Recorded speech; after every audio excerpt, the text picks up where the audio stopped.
Poem का नाम है अमेंडा। और ये लिखी किसने है? लिखी है रॉबिन क्लेन ने। तो ROBIN Robin, CLEIN Klein. Robin Klein द्वारा लिखी गई ये पोएम एमेंडा नाम की है। अब एमेंडा, ये नाम थोड़ा सा अजीब लगता है। ये होता क्या है? कुछ नहीं है, वो एक लड़की का नाम है। उस लड़की के ऊपर ये poem. Every child feels that she is or he is controlled and instructed not to do one thing or the other. आपकी नहीं, सबकी बात है। इवन मैं भी हूँ तो मेरे को भी ऐसा लगता है, आपको भी डेफिनेटली लगता ही होगा कि हमेशा ये फील आता रहता है कि मान लो कि कोई हमें बार-बार कंट्रोल करके इंस्ट्रक्शन देकर हमें कंट्रोल करने की बात कर रहा है। हमें जैसे करना है, हमें कोई करने ही नहीं देता है। बार-बार कुछ ना कुछ इंस्ट्रक्शन आते रहते हैं। चलो खाना खा लो, चलो बैठ जाओ, चलो पढ़ने बैठो, बस अब सो जाओ। कुछ ना कुछ होता ही रहता है, इंस्ट्रक्शन आते ही रहते हैं, हमें हमारी तरह से जीने नहीं दिया जाता। ऐसा हर किसी को फ्रस्ट्रेशन होता ही है। You too may have feel that your freedom is curtailed. Curtail मतलब छीनी जा रही है। आपने भी ये महसूस किया ही होगा कि आपकी भी फ्रीडम छीनी जा रही है। Now write down some of the things you want to do, but your parents or elders do not allow you to do. तो वही पूछ रहा है कि आप कुछ सोचो या लिखो, ऐसा बातें याद करने की ट्राई करो कि जो ऐसा है आपको लगता है कि आपको करने की इच्छा है, लेकिन पेरेंट्स या टीचर्स आपको अलाउ नहीं करते हैं। तो will you be able to write in the chat? क्या आप मुझे चैट में लिख पाओगे? कौन-कौन सी ऐसी चीज़ें हैं जो आपको लिखने करने की इच्छा है, लेकिन पेरेंट्स या तो टीचर अलाउ नहीं कर रहे? तो कुछ ऐसी ही तरीके से आपने जैसे रिप्लाई किया चैट में, तो उसे पता चलता है कि वही कुछ ऐसी चीज़ें हैं जो हमें नहीं पसंद है, हमें करना बहुत पसंद है, लेकिन मम्मी-पापा या फिर टीचर कोई भी हो या बड़े इंसान हमें करने नहीं देते। चलो तो उसी का नाम लेकर ये पोएम को स्टडी करते हैं। तो read the poem aloud from the pairs, each reading alternative stanzas, you are in for a surprise. देखते हैं क्या है सरप्राइज। ये पोएम को थोड़ा ध्यान से देखो तो थोड़ा अजीब तरीके से लिखी है। पहला एक स्टैंजा है, फिर दूसरे स्टैंजा को ब्रैकेट में लिखा है, फिर तीसरा स्टैंजा है, फिर चौथा फिर से ब्रैकेट में स्टार्ट हो रहा है। तो आज हुई ना आपने खबर पड़े, हमें समझ में आता है कि ये कुछ तो अलग पोएम है। तो बेसिकली मैं आपको रिवील कर देता हूँ ये है क्या। तो जो ब्रैकेट्स में दे रखा है वो उसकी इच्छाएं है, और जो ब्रैकेट के बाहर लिख रखा है वो उसके साथ एक्चुअली घट रहा है, अमेंडा के साथ हो रहा है। तो देखते हैं क्या क्या अमेंडा के साथ क्या क्या चीजें हो रही है। Don't bite your nails Amanda, don't hunch your shoulders Amanda, stop that slouching and sit up straight Amanda. तो जैसे कोई भी हो जो अथॉरिटेटिव इंसान है, मम्मी है या पापा है या कोई भी पेरेंट्स या कोई भी एल्डर है, वो ऐसे ही करेगा। वो आपको ऐसे इंस्ट्रक्शन दे रहा होगा। तो यहाँ पे वो अमेंडा को इंस्ट्रक्शन दिए जा रहे हैं, क्लियरली पता चल रहा है। क्या क्या इंस्ट्रक्शन मिल रहे हैं अमेंडा को? अमेंडा को बोला जा रहा है डोंट बाइट योर नेल्स, अपने नाखून मत चबाओ अमेंडा। फिर उसके बाद डोंट हंच योर शोल्डर्स, अपने शोल्डर को हंच मत करो। हंच करना मतलब कि वो थोड़ा ऐसे झुक कर बैठ, ऐसे झुक कर मत बैठो, सीधे बैठो। फिर stop that slouching and sit up straight. वही स्लाउचिंग मतलब वही ऐसे बेड के ऊपर लेट कर सोना। तो वो बेड पर ऐसे लेट कर मत सो, ऐसे सीधे बैठो। ऐसे क्यों बैठे हो अमेंडा? और आप सबने भी ये डेफिनेटली कहीं ना कहीं पे पर्सनल एक्सपीरियंस ये सारी चीजों का कर ही रखा होगा। अब आता है उसके दिली इच्छा, अंदर उसको क्या लगता है। There is a language emerald sea where the sole inhabitant is me, a mermaid drifting blissfully. मतलब there is a language emerald sea, emerald मतलब ग्रीनिश, तो एमरल्ड का मतलब ग्रीन कलर का। द लैंग्वेज मतलब ऐसे ही शांत, तो शांत वाला एक मस्त सी है, ग्रीनिश सी है। तो यूजुअली वो हमने आगे भी देखा था, फर्स्ट फ्लाइट के अंदर भी उसमें ग्रीन कलर दिखाता है, उसको रिप्रेजेंट करवाया था सी का। यहाँ पे भी वही ग्रीन कलर रिप्रेजेंट करवा रहे हैं सी का। तो सी ग्रीन है मतलब शांत सी है। और सोल इनहेबिटेंट, सोल मतलब अकेला, इनहेबिटेंट मतलब रहने वाला। तो उस सी में अकेला रहने वाला कोई इंसान है तो वो मैं हूँ। तो बोल रही है एक शांत सी है जिसमें मैं अकेली रह रही हूँ, और मैं कौन हूँ? तो मैं एक मरमेड हूँ जो ड्रिफ्टिंग ब्लिसफुली, ब्लिसफुली मतलब बड़े खुश से, एकदम ही खुशी से मैं ड्रिफ्ट कर रही हूँ। ड्रिफ्ट करना मतलब क्या? वेव्स के साथ साथ घूमना। वेव जैसे जैसे आ रही है मैं उसके साथ साथ ड्रिफ्ट होती जा रही हूँ धीरे आगे। और मैं कौन हूँ? तो मैं मरमेड हूँ। तो वो अपने आप को मरमेड बता रही है। मतलब ये उसकी इच्छा है, वो मरमेड की तरह एक ग्रीन सी में, मस्त शांत वाले सी में ऐसे पड़ी रहे और उसके सी के वेव्स के साथ ड्रिफ्ट होती रहे। तो देखो मम्मी तो नहीं, हम बोला नहीं है मम्मी बोल रही है उसको, लेकिन हमें थोड़ा सा आइडिया आता है कि ये ऐसी सारी चीजें इंस्ट्रक्शन नॉर्मली मम्मी ही देती है, तो वो ये चांसेस है कि हाई है कि ये मम्मी के ऊपर ही लिखी गई पोयम है। बट कहीं पे भी पोयम में नहीं मेंशन्ड है, ये चीज याद रखिएगा कि मम्मी ही चिल्ला रही है। तो वो पहले बोला था कि वो तू सीधी बैठ जा, ऐसे टेढ़ी मत बैठ। वो यहाँ पे बोल रही है कि मेरे को आराम से लेट के समुद्र में सोना है और मरमेड की तरह ड्रिफ्ट करना है। आगे और क्या इंस्ट्रक्शन सारे दिखते हैं। Did you finish your homework Amanda? Did you tidy your room Amanda? I thought I told you to clean your shoes Amanda. तो वो अमेंडा को फिर से वापस से कोई चिल्ला रहा है, वो बोल रहा है होमवर्क कंप्लीट हो गया कि नहीं हो गया? तूने अपना रूम साफ किया कि नहीं किया? और मैंने तुझे बोला था ना अपने शूज साफ कर ले, वो हुए कि नहीं हुए? तो इस तरीके से अमेंडा को कोई आकर उसको इंस्ट्रक्शन चिल्ला रहा है, इंस्ट्रक्शन दे रहा है। ब्रैकेट में वापस से वही उसकी दिल्ली तमन्ना जो उसके दिमाग में चल रहा है, वो उसकी जो ड्रीम्स है, वो बोले I am an orphan roaming the street. तो वो इतनी कंटाल गई है अपने परिवार से कि वो अपने आप को ऑर्फन मानना चाहती है। बोले मैं ऑर्फन हूँ, मेरे को कोई लेने देना, मेरा कोई देख रेख करने वाला एल्डर इंसान नहीं है, तो शांति है, बोले कोई मेरे को यहाँ पे रोक टोक करेगा नहीं। तो बोले I am an orphan roaming the street, I pattern soft dust with my hushed bare feet, the silence is golden, the freedom is sweet. बोले मैं ऑर्फन हूँ, स्ट्रीट को रोम कर रही हूँ, मतलब घूम रही हूँ स्ट्रीट के ऊपर। A pattern soft dust with my hushed bare feet. Hushed bare feet का मतलब होता है पाँव में कोई भी चप्पल वप्पल नहीं होना। तो बेयर फीट लेकर मैं ऐसे ही पाँव चल रही हूँ, और जो रास्ते में जो भी डस्ट है, तो जो धूल वगैरह उसको लात मारती हुई भी जा रही हूँ, तो कोई मुझे रोकेगा नहीं कि भाई रात मत मारो, धूल में मत खेल, ऐसा कोई कुछ बोल नहीं रहा, मेरी मर्जी से मैं खेल पा रही हूँ। Silence is golden, the freedom is sweet. तो बोले ये जो शांत वाला वातावरण है, कोई मुझे चिल्ला नहीं रहा है, कोई इंस्ट्रक्शन नहीं दे रहा है, वो बड़ा ही गोल्डन है। गोल्डन है यानी बहुत ही मस्त लग रहा है ये वाला साइलेंस। और ये जो मुझे फ्रीडम मिल रही है, ये फ्रीडम बड़ी ही स्वीट लग रही है, मुझे बहुत ही अच्छा लग रहा है ये फ्रीडम। तो सब लोग मुझे अभी तक जितना समझा है वो अगर समझ में आया है तो यस करके। तो वो बता रही थी कि मैं ऑर्फन हूँ, स्ट्रीट पे रोम कर रही हूँ, और वही धूल वूल उड़ाते हुए जाती हूँ अपने बिना पाँव में चप्पल पहने। तो ये जो उस समय कोई डांट नहीं लगा रहा है, वो साइलेंस बड़ा गोल्डन है। ये जो फ्रीडम जो मिली है वो बड़ी स्वीट है, मस्त वाली फ्रीडम है, मजा आ रहा है ये सोच कर भी। फिर वापस से रियलिटी की स्ट्राइक होती है, वापस से कोई आता है उसको चिल्ला के जाता है, don't eat that chocolate Amanda, remember your acne Amanda, will you please look at me when I am speaking to you Amanda। तो एक आके कोई उसको इंस्ट्रक्शन दे रहा है, चॉकलेट मत खा अमेंडा। तुझे याद नहीं है उस दिन तूने चॉकलेट खाई थी तो तुझे पिंपल हो गया था, एक्नी का मतलब पिंपल होता है, तो वो पिंपल हो जाते हैं, तुझे पता नहीं है, तो क्यों खाती है, छोड़ दे चॉकलेट, मत खा चॉकलेट। और मैं जब कोई तुमसे बात कर रहा है तो तुम इधर उधर क्या देख रहे हो, मेरे सामने देख के बात करो ना, तुम मेरे सामने क्यों नहीं देख रही हो अमेंडा, ऐसा कर कर कोई उसको चिल्ला गया वापस। अब वापस से वो आ रही है अपने खुद के ड्रीम्स के अंदर, वो बोल रही है I am Rapunzel, I have not a care, life in a tower is tranquil and rare, I will certainly never let down my bright hair. तो ये रेपुंजल क्या है, तो रेपुंजल एक कैरेक्टर है, जो क्या कहते हैं फेरी टेल्स में आती है। तो बच्चों की जो फेरी टेल्स होती है उसमें रेपुंजल नाम की एक कैरेक्टर आती है। वो कौन है, तो आप सब लोगों ने कहीं ना कहीं पे डिज्नी की वो मूवीज तो देखी होगी शायद, या एटलीस्ट डिज्नी की मूवी के बारे में पता होगा, जिसमें एक लड़की होती है जिसके बहुत लंबे बाल होते हैं, और वो एक टावर के अंदर उसको कैद करके रखा हुआ होता है। अगर आपको पता है तो यस लिख दीजिए, तो नहीं पता है तो मैं वैसे भी बता ही रहा हूँ। तो उसमें क्या होता है कि उसकी जो मम्मी होती है ना, वो उसको कैद करके रखती है एक बड़े से टावर में।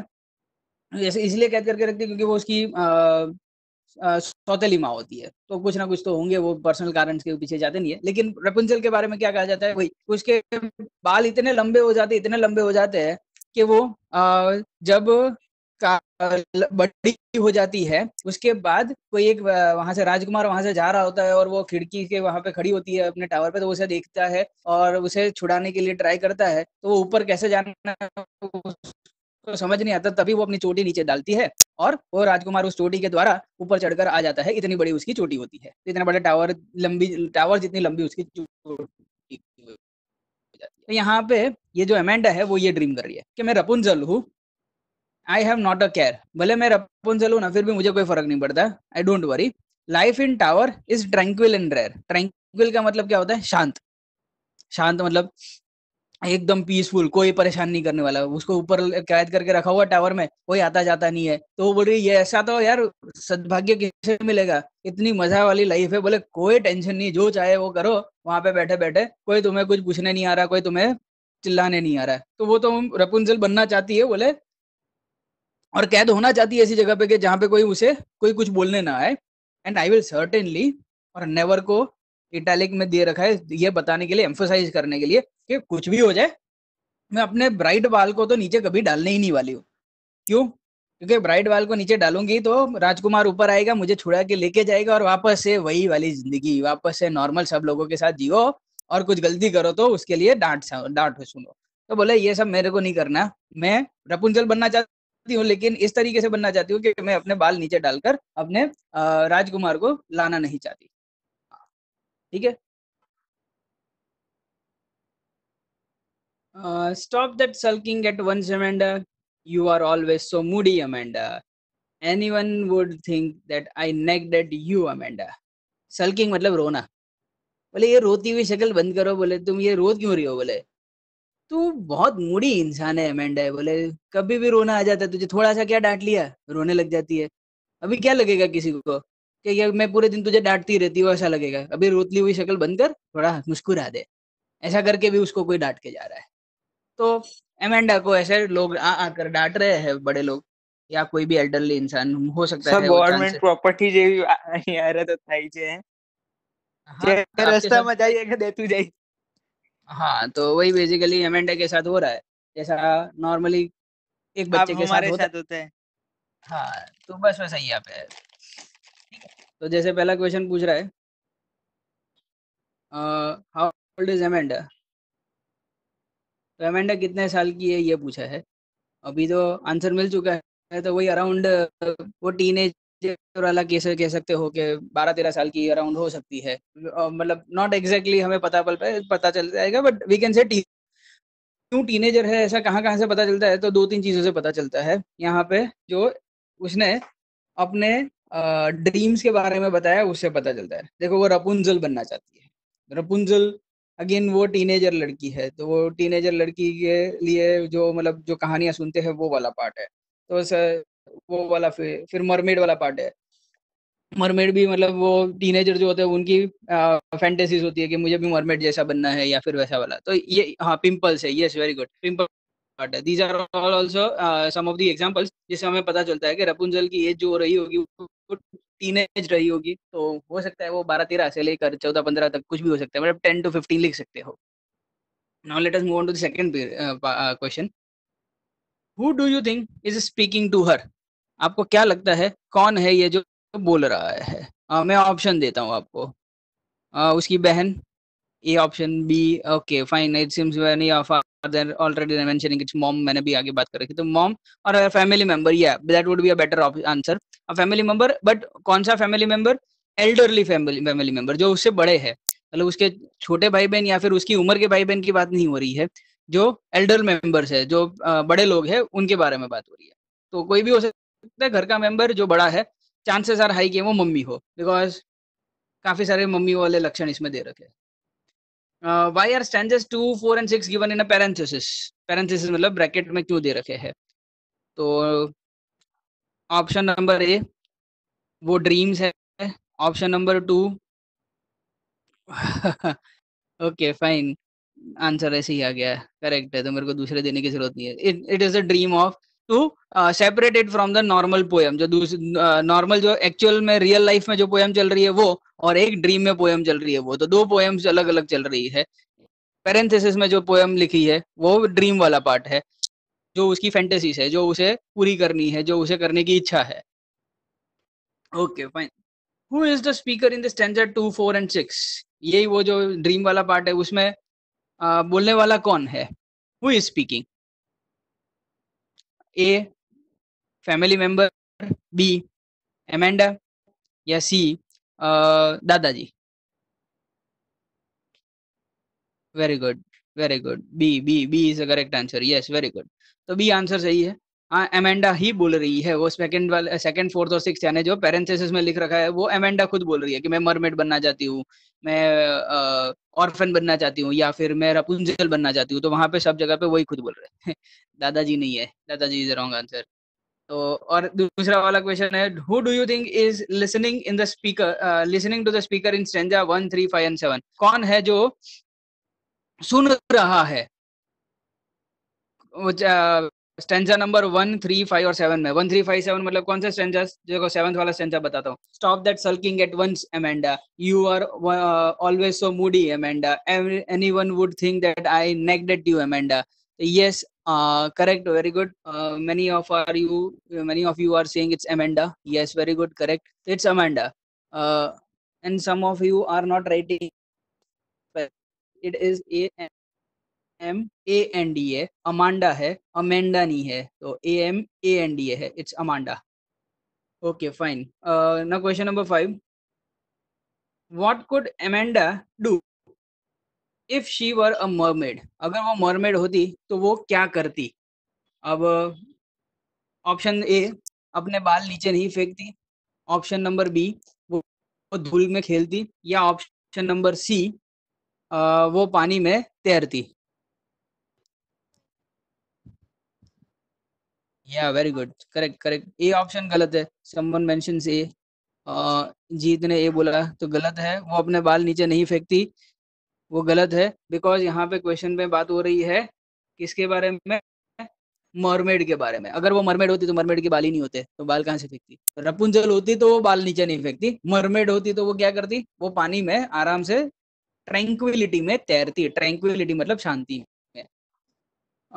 Is Amanda an orphan? Why does she say so? क्या अमेंडा ऑर्फन है? यस और no? Yes everyone. No. No. Yes, very good, correct. No is a correct answer. नहीं, वो नहीं है.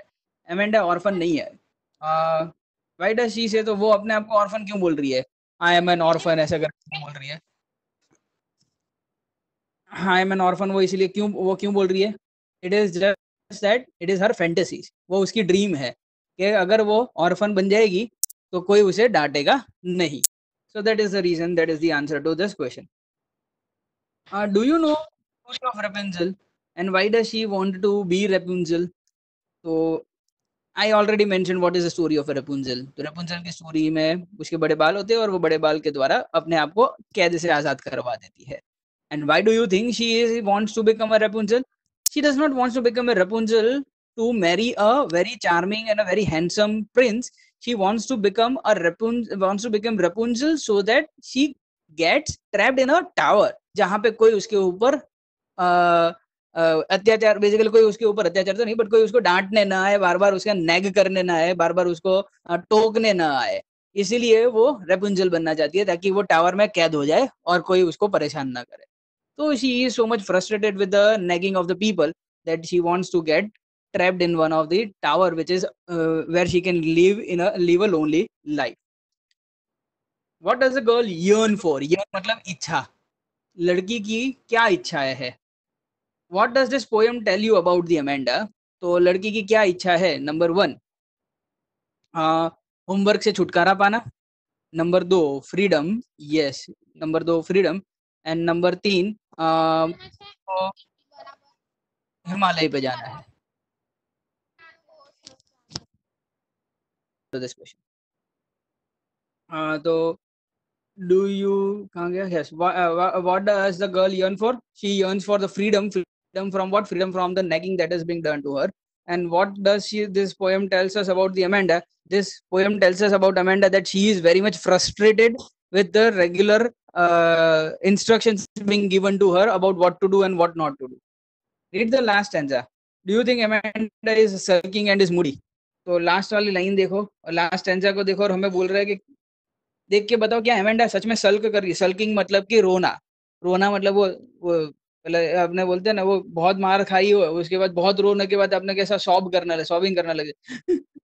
थोड़ा थोड़ा रोते रहते तो उसको कहते हैं सल्किंग। तो वो stop that sulking at once Amanda, you are always so moody Amanda. तो यहाँ पे हमें बता रहा है कि पूछ रहा है क्या अमेंडा सच में सल्क कर रही है होगी या सच में वो मूडी है।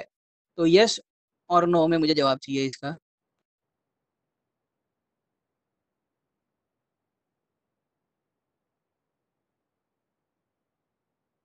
यस। ओके कुछ यस बोल रहे हैं।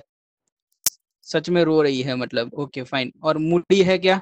मूडी के लिए भी यस आंसर रहेगा। Okay fine. एक है नो बोलने वाला, Shiv. Okay fine, let us ask him. Swayam also says no. तो शिव पहले तुम बताओ तुम्हें क्यों लग रहा है कि ये मूडी नहीं है या फिर सल्किंग नहीं है, रो नहीं रही है, मतलब बार बार ऐसे छोटी छोटी बातों में रो नहीं रही है। सब मोदी मतलब तो एकदम मस्त है ना मतलब। सॉरी आपका आवाज क्लियर नहीं है। हेलो। हाँ बोलो। हाँ सर, मूडी मतलब तो एकदम मस्त रहते वो होता है ना। नहीं नहीं नहीं, मूडी का मतलब होता है मूड ठिकाने नहीं होना। कभी ऐसा कभी अच्छा मूड है कभी खराब मूड है, उसको मूडी कहते हैं। ये बहुत मूडी इंसान है यार, मतलब कभी तो एकदम अच्छे से बात करेगा, आज उसका मूड नहीं है तो वो अच्छे से बात नहीं कर रहा है, उसको मूडी कहते हैं। तो I think somewhere you are mistaken, people seems to be a bit mistaken. Amanda is not moody, मतलब not moody in the sense के आप यहाँ पे देखो ना, कोई भी बच्चा हो उसको अगर कोई कॉन्स्टेंटली इतनी बार नैगिंग करे, नैगिंग का मतलब होता है वही टोक टोक करे कोई भी इंसान, तो कोई भी फ्रस्ट्रेट हो जाएगा। उसमें मूडी होने की बात नहीं है। Anyone would get frustrated if someone keeps on torturing you by saying giving you instructions about how to do, when to do, when not to do, what not to do। ये सारे बार बार अगर instructions मिलते रहेगा तो कोई भी इंसान frustrate हो जाएगा और रोने लगेगा या तो मूडी हो जाएगा। तो do you think really that Amanda is a sulking person और अ मूडी पर्सन? तो I would suggest no, she is not a sulking और a moody person, because that she is such a kind of a person. और यहाँ पे ऐसा यहाँ पे लिखा गया है कि वो सल्क कर रही है, मूडी है। वो कौन बोल रहा है? वो एल्डरली इंसान जो भी उसको डांट रहा है वो बोल रहा है। इसीलिए आपको ऐसा लग रहा है, लेकिन वो एक्चुअली वैसा नहीं है, वो हमेशा नहीं ऐसा सोच रही है। तो ऐसा हम लिखेंगे।